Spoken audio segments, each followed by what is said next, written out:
তিথিতে আমি এক নতুন রেসিপি বানিয়েছি। আর কি রেসিপি বানিয়েছি সেটা আমি আপনাদের সাথে চলুন শেয়ার করি। রেসিপিটা কিন্তু দারুণ হয়েছে। এখানে আমি কিছু বাদাম নিয়েছি, সাথে ছোট ছোট করে কিছু আলু কিউব করে কেটে নিয়েছি। আর বাদামগুলো আমি আগে থেকেই কিছুক্ষণ ভিজিয়ে রেখেছিলাম। তারপর এখানে কুচি কুচি করে টমেটো কেটে নিয়েছি, তার সাথে আদা আর মরিচ বেটে নিয়েছি।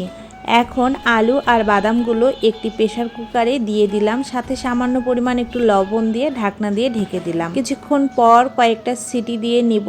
এখন ঢাকনাটা খুলে বাদাম আর আলু এই পর্যায়ে, তারপর একটি জ্বালনিতে আলু আর বাদামের জলটা সেকে নিয়েছি। এখন রান্না করার পালা। কড়াইয়ে যেহেতু আমি আগে ফ্রেঞ্চ ফ্রাই বানিয়েছিলাম, তো সেই তেলটা ছিল, আমি তেলের মধ্যে কিন্তু রান্না করে নিচ্ছি।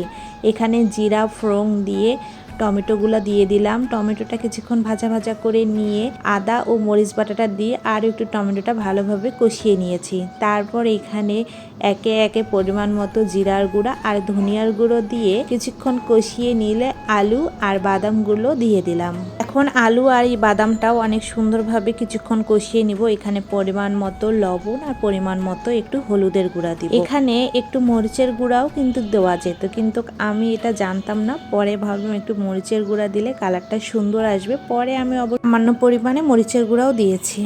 এই রেসিপিটা আমি ইস্কন মন্দিরে খেয়েছিলাম। সাবুর বিরিয়ানি দিয়ে এই তরকারিটা কিন্তু খেতে খুব মজা লাগে। আমরা তো একাদশীর দিনে নর্মালি আলু খেতেই পারি, কিন্তু এই আলুর সাথে বাদামের এভাবে তরকারিটা রান্না করলে শরীরের জন্যও পুষ্টিকর আর খেতেও কিন্তু ভালো লাগে। আলু আর বাদামটা কষিয়ে নিয়ে ঝোলের জল দিয়ে দিয়েছি।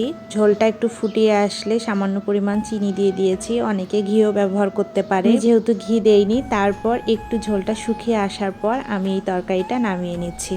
দেখতেও যেমন সুন্দর হয়েছে, খেতেও কিন্তু বেশ মজা হয়েছে। প্রথমবার বানিয়ে আমি সত্যিই খুব প্রশংসা পেয়েছি। তবে আমার ইচ্ছা আছে, আমি যেহেতু প্রথমে এই রেসিপিটা বানিয়েছি এবং আমার শ্বশুরবাড়িতে গেলে আমার শ্বশুরবাড়ির মানুষদেরকেও সবাইকেই এই রেসিপিটা করে খাওয়াবো। আপনারাও চাইলে এই রেসিপিটা বানিয়ে খাবেন একাদশীর দিনে, খেতে কিন্তু বেশ মজা।